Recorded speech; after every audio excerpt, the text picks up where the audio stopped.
Madam, एक जो नगर सेवक का जो मेन काम होता है वो वाटर गटर मीटर का होता है, आप और क्या करेंगे लोगों के लिए? हम एजुकेशन और हेल्थ केयर सब चीज़ों में हम ध्यान देंगे। और ये मेरे लिए बहुत बड़ी सौभाग्य की बात है कि आज मेरे साथ सना मैडम जी यहाँ पे हैं और मुझे इनसे ही पूरी ताकत मिलती है। और मैं हमेशा इनके ही रास्ते में हर समय मैं चलूँगी और मैं ये विश्वास दिलाती हूँ कि अगर मैं यहाँ से चुन के आई तो मैं कभी भी अपने जनता को निराश नहीं करूँगी।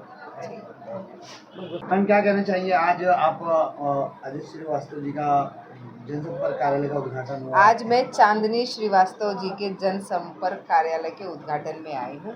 वार्ड नंबर 142 के हमारे अधिकृत राष्ट्रवादी कांग्रेस पार्टी से उम्मीदवार है हमारी चांदनी श्रीवास्तव ताई। और आपने देखा होगा कि बार बार कुछ लोग बोलते हैं कि उत्तर भारतीयों को हमने ज़्यादा संख्या में वो दिया है, लोक प्रतिनिधि बनने का मौका दिया है, उनको एबी फॉर्म दिया है, राष्ट्रवादी कांग्रेस पार्टी से टिकट दी है। तो हमने अपने जो कैंडिडेट्स हैं उसमें से ज़्यादा कोशिश ये की है। टोटल हमने 11 उम्मीदवार ऐसे दिए हैं जो उत्तर भारतीय से हैं। और कुछ लोग जो लगातार बोलते हैं कि उत्तर भारतीय जो है हमारे वोटर है और उनको संधि नहीं देते, लेकिन उनको न्याय देने का काम राष्ट्रवादी कांग्रेस पार्टी की तरफ से हुआ है। और वही ताकत जो हमने अपने एबी फॉर्म दे के उन लोग को लिस्ट एज अ उम्मीदवार उतारा है, उसी ताकत से उत्तर भारतीय पूरी ताकत से श्रीवास्तव ताई के साथ खड़े रह के उनको चुन के लाएगी। ये हमें पूरा भरोसा है। 15 तारीख को घड़ी का बटन दबाएगी और 16 तारीख को विजयी के रूप में हमें श्रीवास्तव ताई दिखेंगी। मैडम, पिछले 15 सालों से आज भी विकास कामों से वार्ड क्रमांक 142 आज भी वंचित है। क्या कहेंगे जो आमदार हैं, जो यहाँ 15 सालों से यहाँ राजनीति में है, लेकिन किसी तरह का कोई भी विकास काम आज इस इलाके में नहीं होता है, क्या कहेंगे? देखिए, 142 में ज़्यादा मैं घूमी नहीं हूँ, लेकिन मैं जानती हूँ आज एक वार्ड नंबर 135 में मैं घूमी हूँ। उधर का जो हाल था बहुत ही बेहाल है। अगर 15 साल से लगातार कोई आमदार एक जगह चुन के बैठे हुए हैं तो उस परिस्थिति में उधर के लोगों को नहीं रहना चाहिए।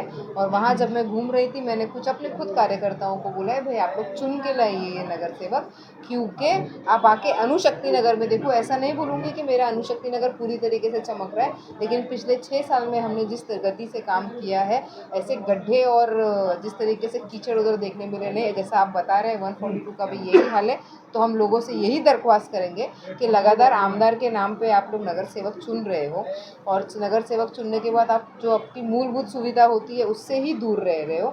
तो वो नहीं करते हुए राष्ट्रवादी कांग्रेस पार्टी के हमारे जितने भी घड़ी के निशान पे, घड़ी के सिंबल पे उम्मीदवार खड़े, उनको ताकत से जिताइए। 142 में हमारी चांदनी श्रीवास्तव ताई को जिताइए और आगे उनके जो काम है उसको आगे कैसे बढ़ाना है। मैं भी एम ईस्ट में लगातार काम करती रहती हूँ। हमारे साथ हमारे नेतृत्व के नीचे हम लगातार उनको गाइड करते हुए काम करेंगे।